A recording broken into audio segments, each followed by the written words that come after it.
नमस्कार, आप देख रहे हैं इंडिया स्पीक डेली और मैं हूं आपके साथ मिंटू झा। संसद के शीतकालीन सत्र में गुरुवार को प्रयागराज के सांसद उज्ज्वल रमन सिंह ने लोकसभा में शून्यकाल के दौरान केंद्र सरकार से मांग की कि देश भर में देसी गायों की नस्लों को संरक्षण देने की जरूरत है, इसलिए गाय को राष्ट्रमाता या राजमाता का दर्जा देना चाहिए। उन्होंने गौवंश के सभी जानवरों के वध पर पूरी तरह प्रतिबंध लगाने की मांग की। कांग्रेस सांसद द्वारा इस मांग ने हैरान कर दिया है। गाय को राष्ट्रमाता का दर्जा देने के लिए शंकराचार्य स्वामी अभिमुक्तेश्वरानंद सरस्वती लगातार प्रयास कर रहे हैं। कांग्रेस के उज्ज्वल रमन सिंह ने इस मुद्दे को उठाते हुए कहा, गाय राष्ट्र पहचान और गौरव का प्रतीक है। देश में देसी गायों की आबादी तेजी से घट रही है। उनकी गरिमा, सम्मान और संरक्षण की तत्काल आवश्यकता है। उन्होंने गौवंश के सभी पशुओं के वध पर प्रतिबंध लगाने की मांग करते हुए कहा, गाय को राष्ट्रमाता या राजमाता का दर्जा दिया जाए।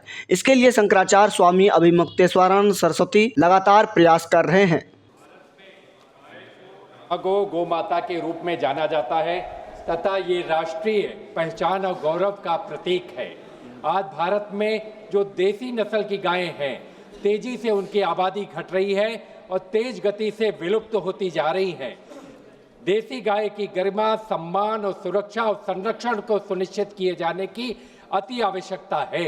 इसके साथ ही गाय, बछड़ा, बछड़ी, बैल और सांड के वध पर प्रतिबंध, वध के लिए गाय के परिवहन और निर्यात पर प्रतिबंध और गाय को किसी अन्य तरीके से बिक्री, खरीद, निपटान पर प्रतिबंध और गाय के मांस को अपने कब्जे में रखने पर भी प्रतिबंध और शुद्ध देसी गायों की नस्ल की गायों को संरक्षण दिए जाने की आवश्यकता है।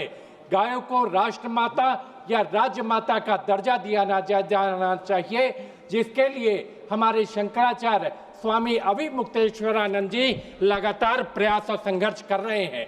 तो हमारी सरकार से मांग है कि ये अति महत्वपूर्ण विषय है, देश के गौरव का प्रतीक है, इसलिए सरकार को समुचित ध्यान देते हुए गायों को राज्य माता या राष्ट्र माता का दर्जा दिया जाए।